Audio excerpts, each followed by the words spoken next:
we do have some Spurs news to talk about finally today, Ethan. We have an open roster spot. Marcus Morris and the San Antonio Spurs have agreed to a contract buyout, and CD Sissoko was also recalled to the regular San Antonio Spurs today. But don't get your hopes up too much for some CD minutes because he played this morning in the Austin Spurs' thrilling victory over the South Bay Lakers. I would actually, if you haven't watched any Austin Spurs highlights this year, go to the NBA G League YouTube channel and watch today's. It's like 6 minutes.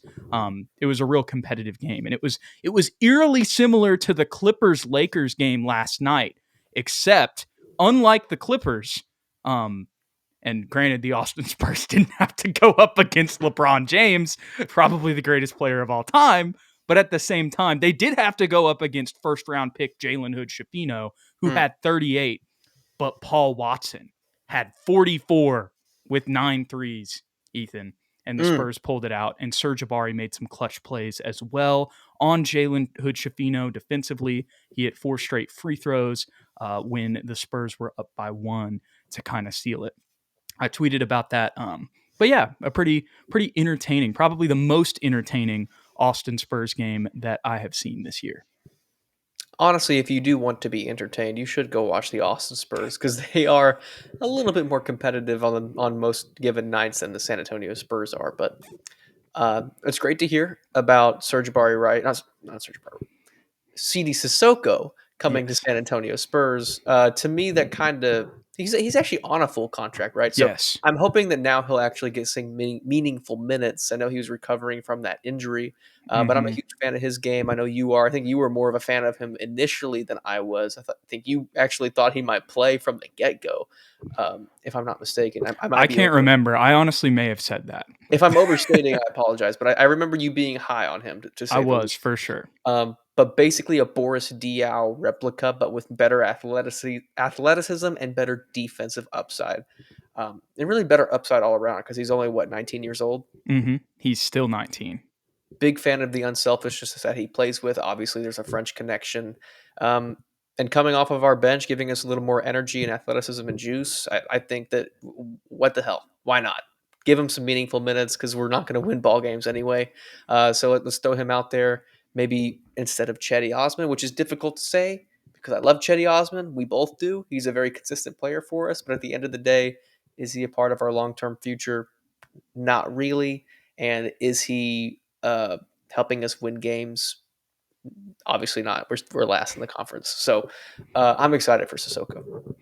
Did you just mention Champagny? Who was the other player that you just mentioned? I said Cedi Osman. Cedi. Okay. Sorry. I missed that a little bit. No, you're fine. Yeah. And I love Cedi so much. I love the way he plays, but CD is kind of like Cedi with like 10 times better potential, at least right now. Maybe it turns out that he doesn't, end up being that. But they kind of actually have they have a similar game in a lot of ways. They do a lot of stuff that doesn't show up on the stat sheet, and that was the other thing I wanted to say. Like, if you just go look at CD's G League stats, that's not going to tell you the whole story with him. That's really the same with last year when he was playing for G League Ignite. You could argue that as well. But he's always going for blocks. He's being physical on defense. He's got playmaking ability. He has good vision. He has that that European, base, I guess you could say, because he played professionally in Spain for a couple years before he played for the Ignite. So I would love to see him just get a flyer, especially with the way that this season's gone and the fact that we gave him a full contract last season. So Bryce Ritalo, or Ritalo, maybe? I'm sorry if I'm butchering that last name, but I saw your comment earlier. You said, glad to be in here live. We appreciate you being in here. And you're saying, what would it take during the course of the season for CD Sissoko to play for the Spurs? And I had to put that up because we were kind of just talking about that.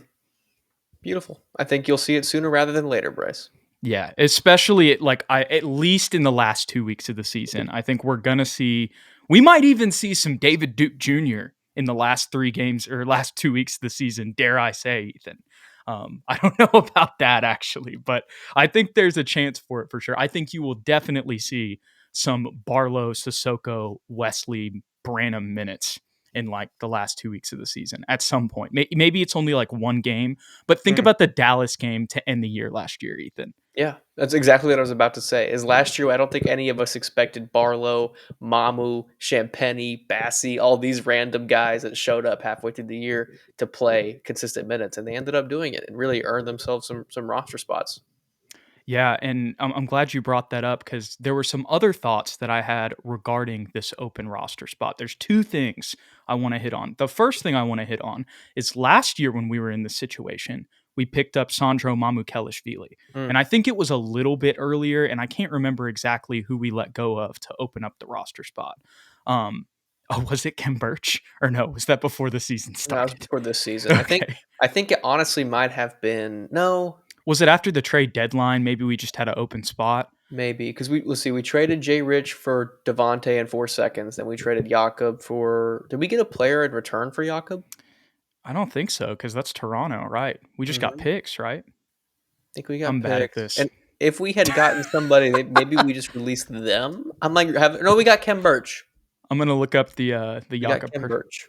Oh, that's right. No, he got released before this season. Hmm. So we Yeah, kept Kem Birch last year. I can't remember who we let go of. Jude, did someone get hurt? Did we have like a play, like an exception? I don't think so, but I remember picking up Bassi Mm, early in the season, and then I think Champagny was like December, January, so he could kind of be thrown in that Mamu mold as well. But he was on a two-way last season, I believe. mhm, Um, but yeah, the point is, when we picked up Sandro, a lot of people probably just thought, okay, well, this is, until the end of the year just to take a flyer on a guy. And mhm. here we are next season, and he's made it another season with San Antonio. We'll see what happens this offseason, but that's the type of stuff that could potentially happen with this open roster spot. But the second thing, I mentioned that first. The second thing I want to mention is a beloved former Spur.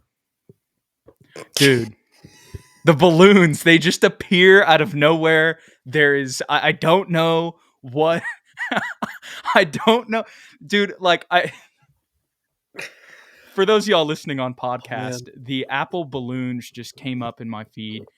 Me and Ethan have talked about the thumbs up icon that we get, and Eric Pacina mentions who I was going to talk about before the balloons popped up, and maybe that's why the balloons popped up Mm, because Patty Mills was waived. We're not happy about Patty getting waived, mm-mm, but if the Spurs pick him up and we bring him home, even if it's just for these last couple months, Ethan, mhm. then those balloons would be celebratory for that. Yeah, I love Patty Mills. I think it honestly sort of kind of makes sense when you think about like what's a need on the team. You could argue point guard play. You could argue shooting. He provides both of those. He's a veteran leader, and I think his presence in the locker room would be the most beneficial thing he would provide to our team. Like he might not even touch the court if we signed him, and he might honestly retire after this year, type of thing. But for him to influence Blake Wesley, I think would be huge because he's a young point guard who's looking to take on more responsibility and to have a veteran like that to lean on. Not to say that Devontae's not that, but Patty was brought up in the Spurs culture. He's been around the league forever. He's a FIBA legend. He's 35, about to be 36. Like he provides a different level than to say a Devontae Graham or a Chetty Osman. So to that respect, I wouldn't have a problem with it. And I know the Spurs are in a situation where you'd like to take a flyer on somebody like a Mamu, like Mm. we did last year, a younger player that maybe still has some potential. Or a Barlow. Um, right. That could be the case too. Maybe we end up moving his contract up. We'll see what happens with that. Mm-hmm. But I really, I love the idea of bringing in Patty because I think he would not only just the Spurs way and the way that he was brought up and he was a part of those championship teams, had interactions with Manu, Tony, Tim, Boris, all those guys, right? Mm-hmm. Um, what he would do in the locker room, like you mentioned, the mental aspect of the game in an NBA season, Mm-hmm. even if it was just for these last, it's about to be March. So basically 2 months left in the season at this point. I still think that time would be invaluable for, Mm-hmm. like you said, a young Blake Wesley. You know what I mean? Even some of the other younger guys. I just think with the way that this season is gone, he would be able to provide so much knowledge to Mm-hmm. like those guys if we were to bring him in. Now, obviously, I'm not opposed to other things. I'm going to trust in whatever the Spurs, end up doing. But as Bryce puts it here, Patty perfect fit, which we already know he's a Mm-hmm. perfect fit in San Antonio. Couldn't agree more. And like you said, especially if he is really about to retire, come on, let him ride it out. Let him retire as a Spur. You know what I'm saying? The only alternative, just to play devil's advocate here, is that maybe he doesn't want to come back to San Antonio because he is 35. Even if he is about to retire, like there's probably a contending team with an open For roster sure. spot that we just don't know of off the top of our head. That's like, you know what? Let's take a chance on Patty Mills. Maybe we can put him in at the playoff time, and he's been in those situations, and he can knock down a couple threes for us and make an impact. So, if that's on the table for him, I would understand completely if he decided to go that route instead. Hey, Gorilla brings up a good point here. He says he Oh, wants reps before the Olympics. That is true fair. because he's probably going to go out and at least try to do that one more time, especially with Australia's, success with their basketball program. And you know what? Maybe he's jaded with other teams, Jude, because he went to Brooklyn thinking he was going to be a championship contender. That obviously didn't pan out. Then he went to Atlanta thinking he was be a backup point guard, and they didn't even play him. Like that's honestly so sad. They didn't even play the guy. And maybe he just wants to come back home and be comfortable with Pop and just really embrace that leadership role. Yeah, absolutely. I like Victor's comment here. He says Patty could help with Wemby's arm Mm, strength training on how to towel wave. absolutely. Oh, and I know this is not what Jason's saying in the comments, but he could be possibly a liaison to Mr. Trey Young if that's actually on the table because they have a relationship now. That is true, especially after his time in Atlanta. Hmm. And he could, hit him with a text or something and be like, "Hey, I know they're 11 and whatever, but I'm telling you, solid core Coffee's really here." good. The coffee's really good. I put up the coffee gang earlier from Big Eric time. Piscina. Shout out to the OGs. Hmm. Boris was in that. Wasn't Jakob? Didn't Jakob even get in that? He was in it later on with Rudy Gay and Yep. Derek White. That was the later group. The OG though was Patty, Tiago, Boris, Manu, all those foreign guys. Heck yeah. Heck yeah. Well, other than that, Ethan, the other thing that I'm thinking about while we're talking here is kind of the Dom Barlow thing with the open roster spot because we've talked about that a lot. Mm. And honestly, as time, and before we move on, Eric Pacina says Oh, Eubanks. of You course. can't forget about our boy Drew Eubanks, right here on my wall, signed. He puts the Um, Dunkin' in Dunkin' Donuts. I like it. I You like like that? it. Thank you. Yeah. No, but Dom Barlow, as time has gone on, I am more. I don't think that we're going to bring him up, and Mm, the reason is kind of because of what we mentioned. Even when we first brought up this conversation, we're like, hey, little asterisk here. You know, he could still stay on the two-way just because he's 20 years old and can still get things out of developing in the G League. Um, and that's basically the reason that as time has gone on, I don't think that's going to be the case. Maybe I'll be proven wrong in the next 24 to 48 hours. But I think there's a lot that he can still benefit as much as it is, like an easy double double for him down there for the mm, most part. Like today, he didn't have one, but still, he had 15 on 7 of 10 shooting. And the reason he had 15 and 3, but the other side of that is that Paul Watson had like 44, and I think he had like 9 rebounds too. mm, And it was kind of just like, all right, Paul's hitting 9 threes tonight, and that's 44. So everybody's kind of just going to clear out. But I still think that they're like those reps are still beneficial for his development. Definitely next season. I think that's a conversation. Um, but I just think for the rest of the G League season, like it mm, would be beneficial for him to have the option of mhm, playing down there. Like I said, I think in the last 2 weeks of the season, we'll see Barlow back up there and get some minutes. Um, but I think we are going to keep him on that two way for the rest of the year.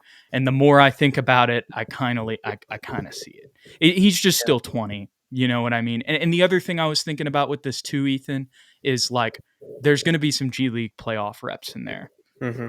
Now, I know it's the G League and it's not the same as the actual playoffs, but still, those like that would be a scenario that would be beneficial for Dom. You know what I mean?